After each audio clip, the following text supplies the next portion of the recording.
Welcome back, dear students. I, Utkarsha Singh, lecturer, Department of Electrical Engineering, NIT Polytechnic, Nagpur. Students, today we are going to learn about insulating material in unit number 5.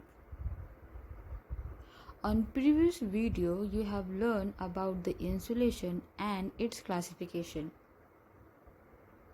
Learning outcome: after watching this video, you will be able to learn about what are the factors which affect the life of the insulating material, methods of cleaning insulating materials, and methods to dry the insulation.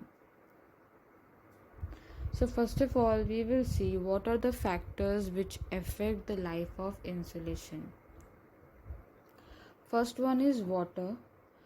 If your insulation is near to the water for a long time, मतलब अगर आपका insulation जो है वो water के contact में बहुत ज़्यादा उसके अंडर में है, कांटेक्ट में है, सो उसमें डैमेज हो सकता है, रस्ट वहाँ पे प्रोड्यूस हो सकता है और it will damage the internal part of your insulation if the quality of insulation is not good. तो और क्योंकि अगर उसमें मॉइस्चर एक बार प्रेजेंट हो गया और या उसमें मॉइस्चर डेवलप हो गया तो आपकी जो इंसुलेशन है उसकी जो कंडक्टिविटी है या उसका जो भी उसकी प्रॉपर्टीज़ है उसमें उसको अफेक्ट करेगा. Second one is moisture. ठीक है, अगर इंसुलेशन जो है वो मॉइस्चर उसमें है and for a long period then its life reduces. मतलब अगर इंसुलेशन में मॉइस्चर प्रेजेंट है, क्योंकि मॉइस्चर एक वैल्यू होती है उतनी ही इंसुलेशन रेजिस्टेंस में रिक्वायर्ड है, उससे ज़्यादा अगर मॉइस्चर वहाँ पर प्रेजेंट है तो इंसुलेशन जो है उसकी जो लाइफ है वो रिड्यूस हो जाएगी. High temperature. इंसुलेशन रेजिस्टेंस जो हमारा इंसुलेशन होता है उसका इंसुलेशन रेजिस्टेंस डिक्रीज होता है विथ इंक्रीज इन टेम्परेचर. मतलब अगर आपका जो टेम्परेचर है वो बढ़ता है तो इंसुलेशन रेजिस्टेंस डिक्रीज होता है. ठीक है, सो उसके वजह से डाइलेक्ट्रिक लॉसेस भी होती है, वो बढ़ती है विथ. देखो, डाइलेक्ट्रिक स्ट्रेंथ किसे कहते हैं? जो कि इंसुलेशन को प्रॉपर कवर करने के लिए हम लोग इंसुलेशन क्यों प्रोवाइड करते हैं? किसी भी मटेरियल को प्रोटेक्ट करने के लिए फ्रॉम आउटर पार्ट से प्रोटेक्ट करने के लिए हम लोग इंसुलेशन प्रोवाइड करते हैं. ठीक है, इस इंसुलेशन की जो स्ट्रेंथ होती है वो डाइलेक्ट्रिक स्ट्रेंथ पर डिपेंड होती है. ये प्रोटेक्ट करता है कोई भी मटेरियल को from the heat, from dust, dirt, other outer part से बचाने के लिए. ठीक है, मटेरियल को. तो अगर उसका डाइलेक्ट्रिक स्ट्रेंथ ही ख़राब हो गया because of high temperature, then it will not able to protect the material from outer or atmospheric surrounding.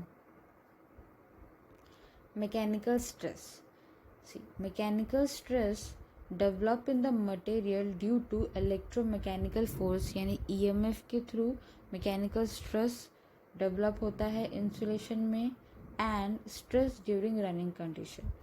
जब इंसुलेशन है उसकी तरफ से उसमें कोई मैकेनिकल स्ट्रेंथ, मतलब बहुत ज़्यादा स्ट्रेस पड़ रहा है, तब आपका इंसुलेशन ब्रेक डाउन हो सकता है.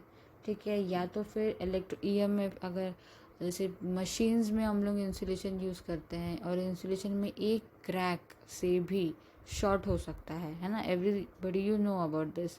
सो इंसुलेशन पे अगर मैकेनिकल स्ट्रेस आता है बट मैकेनिकल जोर पड़ता है तो हमारा जो इंसुलेशन की जो लाइफ है वो रिड्यूस होती है. ठीक है, क्योंकि मैकेनिकल स्ट्रेस जब पड़ता है तब इंसुलेशन में क्रैक्स डेवलप होते हैं, slight cracks, hair like cracks. ठीक है, so that will cause the reduce the life of insulating material.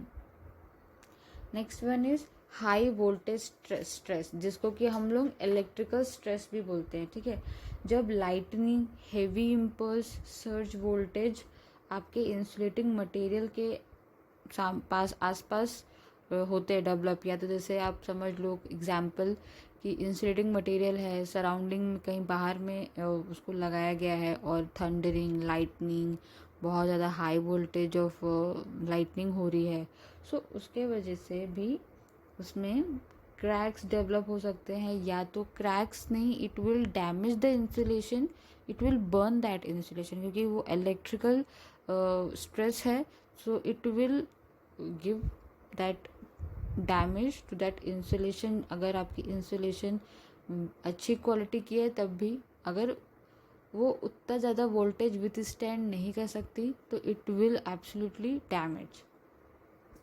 ठीक है, such high voltage surges when greater than break down voltage, जैसे मैंने अभी बताया कि अगर आपका इंसुलेशन जो इंसुलेशन है अगर उसकी वैल्यू बहुत ज़्यादा होगी, it can with stand that much of voltage, अगर वो उतना बहुत हाई लेवल का वोल्टेज को बर्दाश्त कर सकता है तो it will not break down. But अगर आपकी जो वायर है वो वायर की जो इंसुलेशन है वो बहुत ही ज़्यादा लो लेवल के वोल्टेज के लिए ही है ओनली, और अगर उस पर हाई वोल्टेज स्ट्रेस पड़ता है तो it will damage. Dirt and dust, deposition of dust, dirt and oil. देखो, जब डस्ट या डर्ट या ऑयल एक्यूमुलेट होता है इलेक्ट्रिकल मशीन और उनकी इंसुलेशन पे या किसी वायर्स पे, तो इट रिड्यूसेस इंसुलेशन रेजिस्टेंस। वो उसका जो रेजिस्टेंस है जिसकी वजह से हमारी इंसुलेशन प्रॉपर वर्क करती है, और क्योंकि इंसुलेशन रेजिस्टेंस मैंने आपको पहले ही बताया था कि ज़्यादा से ज़्यादा 1 मेगा ओम से कम नहीं होनी चाहिए, तो वो अगर उसकी इंसुलेशन रेजिस्टेंस कम कर देगी तो it will not work properly. Next one is ageing. Ageing after long period it dielectric strength reduces. देखो, जब जब जो इंसुलेशन होता है वो बहुत सालों का हो जाता है, उसकी लाइफ स्पैन हर एक मटेरियल की एक लाइफ स्पैन होती है, और अगर वो उसके एबव या बियॉन्ड हो गया तो ऑब्वियसली उसका जो डाइलेक्ट्रिक स्ट्रेंथ है कि वो प्रोटेक्ट कर रहा है उस मशीन को या फिर उस ट्रांसमिशन लाइन को या किसी वायर को, किसी कंडक्टर को, तो अगर उसकी डाइलेक्ट्रिक स्ट्रेंथ ही थोड़ी रिड्यूस हो गई तो it will not protect that machine part और that wire part as good as early, because उसकी लाइफ स्पैन ही कम हो चुकी है। सो हर एक मटेरियल की अपनी अपनी एक लाइफ स्पैन होती है, और इससे बेटर यही होता है कि you should change that insulation after the expiry of that, मतलब उसकी एक्सपायरी होने के बाद आपको वो इंसुलेशन चेंज कर देना चाहिए। Now methods of cleaning of insulation. Cleaning of insulation जो है वो हम कैसे करेंगे, जैसे कंडक्टर्स वगैरह पे जो इंसुलेशन होता है, ठीक है, वहाँ अब क्योंकि वो एटमॉस्फेरिक सराउंडिंग से कांटेक्ट में आता है तो उसमें डस्ट डर्ट बहुत ज़्यादा होगा, तो removal of this type of loose dust you can use blower. आप ब्लोअर यूज़ कर सकते हो। अब या तो फिर एक बहुत ज़्यादा प्रेशर या सक्शन एयर जो रहती है, जैसे आप बोलते हो वैक्यूम क्लीनर, ठीक है, उस तरह का कोई चीज़ आप यूज़ कर सकते हो to clean that part of dust, should be moderate. ठीक है, इनक्रस्टेड डर्ट जिस कहते हैं स्टिकी डर्ट, जो ऑयल की वजह से होती है या तो फिर किसी केमिकल की वजह से, इंटरेस्टेड डर्ट को हम स्टिकी डर्ट बोलते हैं, जिसको कि आप किसी पेट्रोलियम सॉल्वेंट के थ्रू आप उसको साफ कर सकते हैं। स्टिकी डर्ट को हम लोग फाइब्रस स्क्रैपर करके एक मटेरियल आता है जो कि फाइबर स्क्रैपर होता है, उसके थ्रू भी हम उसको यूज़ करके क्लीन कर सकते हैं। Oily viscous firm can be removed with approved petroleum solvent. Petroleum solvent thinner वगैरह जो यूज़ होता है उसका यूज़ करके आप जो स्टिकी या फिर ऑयली विस्कस फॉर्म, जो ऑयली डर्ट होता है, you can clean that part in the insulation. ठीक है, oil, grease, dirt as possible should be remove by wiping the winding with dry cloths. Dry cloths से आप उसको साफ कर सकते हो, जो भी वाइंडिंग्स वगैरह में अगर आपके डर्ट इकट्ठा हो गए हैं तो वहाँ पे आप उसका यूज़ कर सकते हो। जो ड्राई डस्ट होते हैं, you can remove that dry dust from brush का यूज़ करके ड्राई डस्ट आप रिमूव कर सकते हो। अभी कोई ऐसे पार्ट्स जैसे जिस पे वाटर अगर कांटेक्ट में आता है तो कुछ इफेक्ट नहीं पड़ता, जैसे कि outer part of the machine, ठीक है, you can wash it with a dry cloth और उस पर थोड़ा सा पानी लगा के आप उसको क्लीन कर सकते हो. तो this are the normal methods to wash और to clean the insulation. Methods to dry the insulation. ना जब हम लोग इंसुलेशन प्रोवाइड करते हैं किसी मशीन को या किसी वाइंडिंग को या किसी वायर को, तो उसको हम, मैंने प्रीवियस लेक्चर में आपको बताया था कि इम्प्रेग्नेटेड करते हैं, मतलब उसको हम डुबाते हैं ऑयल में या फिर किसी कोटिंग में, ठीक है, जिसकी भी कोट उसको चाहिए रहती है उस कोट में उसको हम डुबा के फिर उसको ड्राई करते हैं, ठीक है. तो वो ड्राई के बहुत सारे प्रोसीजर होते हैं. 2 प्रोसीजर होता है, एक एक्सटर्नल हीट मेथड और एक होता है इंटरनल हीट मेथड, ठीक है.